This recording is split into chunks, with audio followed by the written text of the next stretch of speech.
منا کی وادی کے اندر کائنات کا ایک انوکھا باب رقم ہوتا ہے. یہ بھی امتحان حضرت ابراہیم خلیل اللہ کا. اس خاندان نے قدم قدم پہ امتحان دیے. پہلے اولاد نہیں ہے، یہ صدمہ سہا. پھر اولاد ہوئی تو کہا وادی غیر ذی زرع میں چھوڑا.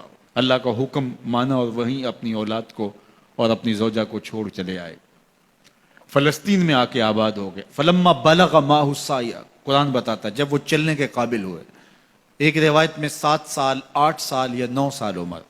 بعض نے بلغہ سے بلوغت کی عمر مراد لی ہے. اب حکم ہوتا ہے جاؤ ملاؤ. لیکن یار میں جدہ گیا تو وہاں ایک دوست کے ہاں ٹھہرا، تو اس گھر کے اندر کھلونوں کی بوریاں تھیں. تو میں نے اس کو کہا کہ آپ یہ کوئی کاروبار کرتے ہیں؟ تو اس کا دوست بھی تھا ساتھ، تو وہ مسکرا کے کہنے لگا کہ یہ کاروبار نہیں کرتا، بڑی دیر کے بعد اللہ نے اس کو بیٹا دیا ہے. تو اب یہ پاکستان جا رہا ہے، تو جب بھی بازار جاتا ہے 10-20 کھلونے خرید لاتا ہے. تو یہ کتنی بوریاں کھلونوں کی بھر گئی ہیں، تو یہ بک کروائے گا، ایسے تو نہیں اتنے جا سکتے. تو یار اتنے عرصے کے بعد بیٹا ہوا اور باپ ملنے جا رہا ہے تو اس نے کھلونے جمع کیے. لیکن یہ کیسا باپ ہے جس کو حکم ہوتا ہے اتنے طویل عرصے کے بعد بیٹے کو ملنے جا رہے ہو، ایک چھری لے لو، ایک رسی لے لو. یار ان کے نام باقی ہیں تو یوں ہی باقی نہیں ہیں. امتحان کتنے بڑے تھے. کہا جاؤ، لیکن ہاتھ میں رسی لے جاؤ، ہاتھ میں چھری لے جاؤ. حضرت خلیل اللہ پہنچتے ہیں، اپنی زوجہ سے ملے اور کہا بیٹے کو تیار کر دو، دوست کی دعوت پہ جانا ہے. مانگ سجا دی جاتی ہے، بیٹے کو نئے کپڑے پہنا دیے جاتے ہیں. اللہ اکبر. بیٹے کو لے کر نکلے. یار بیٹا ان فوان شباب میں ہو، چڑھتی جوانی ہو، تو باپ دیکھ کر کے کتنا خوش ہوتا ہے. اور پھر اس کا بیٹا بھی اکلوتا ہو، اور بیٹا بھی بڑھاپے کا سہارا ہو، عصائے پیری ہو، رب سے مانگ مانگ کے لیا ہو. اور پھر بیٹا بھی وہ جس کی پیشانی میں محمد کا نور چمک رہا ہے. ایسا بیٹا تو چہرے کی بلائیں لینے کو جی چاہتا ہے. لیکن حضرت خلیل اللہ اللہ کے حکم پہ اس بیٹے کو ذبح کرنے کے لیے ہاتھ میں چھری اور رسی دبائے منا کی وادی کی طرف بڑھ رہے ہیں. شیطان نے سمجھا کہ اس سے نازک مرحلہ اس خاندان پہ نہیں آ سکتا. حضرت حاجرہ کے پاس پہنچا. پتہ ہے شہزادے کدھر گئے ہیں؟ کہا ان کے باپ لے گئے ہیں دوست سے ملاقات کروانے کے لیے.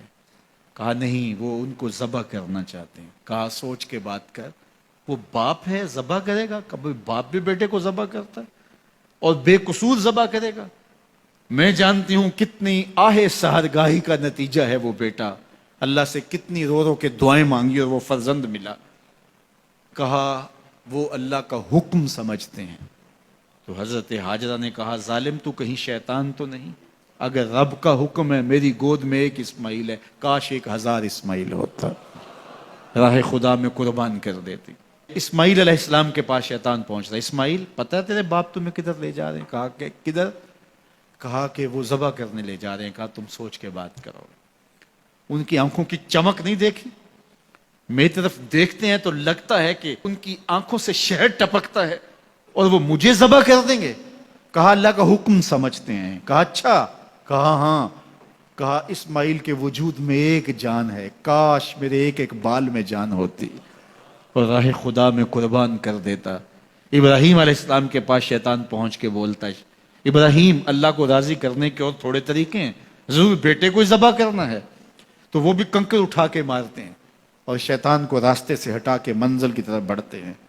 قرآن نے وہ سارا منظر بیان کیا ہے. فلما بلغ ماہ السعی، باپ بیٹے کے پاس آیا اور کہا بیٹا میں نے خواب دیکھا ہے کہ میں تجھے ذبح کر رہا ہوں. فانظر ماذا تری، بتا تیری رائے کیا ہے. بیٹے پر سختہ طاری ہو جاتا، آنکھیں پھٹی کی پھٹی رہ جاتی. باپ کیا بول رہا ہے؟ لیکن یہ فیضان نظر تھا یا کہ مکتب کی کرامت تھی. سکھائے کس نے اسماعیل کو آداب فرزند. اللہ اکبر. فرزند ہو تو اسماعیل ذبیح اللہ جیسا. فانظر ماذا تری، بتا تیری رائے کیا ہے. بیٹا خاموشی اختیار کر لیتا. السکوت من الرضا، تو سکوت بھی رضا سے ہے، اس کی خاموشی بھی رضا مانی جاتی. اور جب اس طرح کی سراسیمگی کی کیفیت ہو تو خاموشی ہی رضا ہوتی ہے. بیٹا کہتا ٹھیک ہے آپ ذبح کر لیجئے.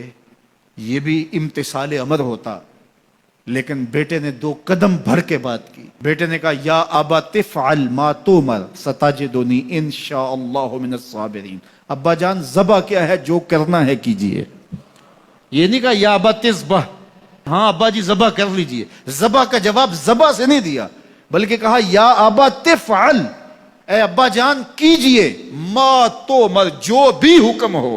ذبح کیا، جو بھی کرنا ہے کیجئے. رہی بات میری، یہ کام آسان تو نہیں، لیکن میرے اللہ نے چاہا تو صبر کر کے دکھاؤں گا. منا کی وادی ہے، باپ اور بیٹے دونوں نے طے کر لیا. باپ ذبح کرنے پہ راضی ہے، بیٹا ذبح ہونے پہ راضی ہے. یار اسلام من مانی کا نام نہیں ہے، اپنے خواہشات کو پورا کرنے کا نام اسلام نہیں ہے، اپنے آپ کو مالک کے سپرد کر دینے کا نام ایمان ہے. اس کا نام اسلام ہے. یہاں دیکھیے فلما اسلما، جب دونوں نے طے کر لیا، دونوں راضی ہو گئے. باپ ذبح کرنے پہ راضی ہو گیا، بیٹا ذبح ہونے پہ راضی ہو گیا. وَتَلَّهُ لِلْجَبِينِ، اور باپ نے بیٹے کو پیشانی کے بل لٹایا. قرآن نے وہ سارا منظر بیان کیا ہے. اس پر مفسرین کے 2 قول ہیں. ایک یہ کہ الٹا لٹایا تاکہ کفا سے ذبح کروں، گردن کے پچھلے حصے پر چھری رکھ کے ذبح کروں گا، منمونا چہرہ میری آنکھوں کے سامنے نہ ہو اور میرے دل کے اندر کوئی جذبہ رحم نہ جاگے جس سے اللہ کے حکم کی تعمیل میں دیر ہو جائے. اور دوسرا معنی یہ کیا کہ آپ جانور قربانی کے لیے ذبح کرتے ہیں تو اس کی گردن کو بل دے کے اس کی پیشانی کو زمین پہ لگا دیتے ہیں تاکہ یہ رگیں تن جائیں اور ذبح کرنے میں آسانی ہو. حضرت اسماعیل کی معصوم گردن کو بل دے کر کے ان کی پیشانی پتھر کے ساتھ جوڑی گئی. وَتَلَّهُ لِلْجَبِينِ، پیشانی کے بل یوں لٹایا گیا کہ گردن کھل جائے اور بیٹے کو ذبح کرنا آسان ہو. آنکھوں پہ پٹی باندھ لی کہ یہ منظر تو دیکھا نہیں جا سکے گا، اللہ کے حکم کی تعمیل بھی بہر صورت کرنی ہے. سعادت مند بیٹا بولتا ابا جان مجھے رسیوں سے جکڑ لیجئے، کہیں ایسا نہ ہو کہ میں تڑپوں اور اللہ کا حکم پورا کرنے میں آپ کو دیر ہو جائے. باپ بیٹے کو رسیوں سے جکڑ لیتا ہے، ہاتھ میں چھری پکڑی ہے، ذبح کرنے لگتے ہیں تو بیٹا بولتا ہے ابا جان رسیاں کھول دیجئے. کیوں؟ آپ کا منصوبہ، آپ کا پروگرام تبدیل ہو گیا. کہا نہیں. تو پھر کیوں رسیاں کھولوں؟ کہا کہیں ایسا نہ ہو کہ کل کا مورخ لکھے کہ باپ ذبح کرنا چاہتا تھا، بیٹا ہونا نہیں چاہتا تھا، باپ نے باندھ کے کیا. کھول دیجئے، نہیں تڑپوں گا. رسیاں کھل جاتی ہیں. بیٹا پیشانی کے بل لٹایا ہوا ہے، ہاتھ میں چھری پکڑی ہے، منا کی وادی ہے، کارکنان قضاء و قدر کی چیخیں نکل رہی ہیں، حوریں تھرا رہی ہیں، زمانہ کانپ رہا ہے، منا کی وادیوں پر تھر تھراہٹ ہے. مالک قیامت آنے والی ہے. فرشتے بھی پوچھ رہے ہیں کہ مالک کیا ہونے والا ہے. کہا تم کہتے تھے انسان کو پیدا کر رہا ہے، سجدے تو ہم کریں گے، ذرا میرے بندے کی ادا تو دیکھو، ذرا میرے بندے کا انداز محبت تو دیکھو، میری فرما برداری، انقیاد امر اور اطاعت اور امتثال امر کی مثال تو دیکھو، ذرا دیکھو میرا بندہ میرے حکم کی تعمیل کیسے کر رہا ہے. اللہ اکبر. کائنات آنکھیں جھپک رہی ہے، سورج منہ چھپا رہا ہے کہ یہ منظر دیکھا نہیں جا رہا، اور منا کی وادی تھر تھر کانپ رہی ہے کہ ایک بوڑھا باپ ہاتھ میں چھری پکڑے اپنے نونہال فرزند کو ذبح کرنا چاہ رہا ہے. عجیب منظر ہے کائنات کے اندر. حضرت ابراہیم آگے بڑھے، بیٹے کی گردن پہ چھری رکھی اور پوری قوت کے ساتھ چھری کو جنبش دی. اللہ اکبر. لیکن ایک بال بھی نہیں کٹا. پاس پڑے پتھر پر چھری کو مارا. لما تقطع یا سکین، چھری کاٹتی کیوں نہیں؟ تو چھری نے آواز دیا الخلیل یامرنی والجلیل ینہانی، خلیل مجھے کاٹنے کا کہتا ہے، رب جلیل کہتا ہے خبردار ایک بال بھی کاٹا. کہا چھری تیرا کام تو کاٹنا ہوتا ہے. کہا حضرت آگ کا کام بھی تو جلانا تھا، جس نے آگ کو جلانے سے روکا تھا آج اس نے مجھے کاٹنے سے روک دیا. اس کا یہ مفہوم بھی نکالا جا سکتا تھا کہ میں نے تو چھری چلا دی، اب چھری نے کچھ نہیں کیا تو میرا کیا قصور. اللہ اکبر. دوبارہ چھری تیز کی اور حلق پر چھری کی نوک رکھی اور اپنا سارا وزن ڈال دیا. گردن کٹ گئی، خون بہنے لگا اور دل میں تھا کہ اتنا بڑا کام جو میں نے کر لیا. لیکن جب پٹی کھولی تو دیکھا منظر بدلا ہوا ہے. جس کو بیٹا سمجھ کے ذبح کیا وہ بیٹا نہیں تھا، دمبا تھا. اور جبریل امین پاس کھڑے ہیں اور اسماعیل مسکرا رہے ہیں. بے ساختہ زبان سے نکلا اللہ اکبر. تو حضرت اسماعیل بولے لا الہ الا اللہ واللہ اکبر. جبریل بولے اللہ اکبر وللہ الحمد۔ اب یقین تھا کہ یہ سارا اہتمام ادھر سے، جبریل کا آنا اور دمبا پڑا ہے اور ذبح پڑا ہے اور جبریل امین موجود ہیں تو یہ یہی لے کر آئے ہوں گے، اور بیٹا مسکرا رہا ہے۔ یہ سارا منظر، یہ قرینہ حالیہ بتا رہا تھا کہ یہ سارا الوہی اہتمام ہے، رب نے قربانی قبول کر لی۔ لیکن صرف اتنا ہی نہیں ہوا کہ یہ قرینہ حالیہ آپ کو یقین دلاتا، بلکہ منا کی وادی چمکنے لگی اور وہی کے اجالوں سے پوری وادی روشن ہو گئی، اور آواز آنے لگی وَنَادَيْنَاهُ يَا إِبْرَاهِيمُ قَدْ صَدَّقْتَ الرُّؤْيَا إِنَّا كَذَلِكَ نَجْزِي الْمُحْسِنِينَ۔ یہ منظر دیکھا تو ابراہیم ابھی کوئی سوال کرتے، کسی سے پوچھتے کہ یہ کیا ہوا، اتنے میں وہی نازل ہوئی، اے ابراہیم تو نے واقعی خواب پورا کر دکھایا، اِنَّا كَذَلِكَ نَجْزِي الْمُحْسِنِينَ، ہم اپنے بندوں کو یوں ہی صلہ دیا کرتے ہیں۔ تیرے بیٹے کو ذبح نہیں کروانا تھا تیرے ہاتھوں سے، ہم نے تیرا امتحان لینا تھا، بس ابراہیم تیرا امتحان پورا ہو گیا، ہم نے تیری سنت کو اب قیامت تک کے لیے باقی رکھا، قیامت تک کے لیے باقی رکھا۔ اور پھر خود میرا رب کہتا ہے سلام علی ابراہیم، ابراہیم تیرے اوپر سلام ہو۔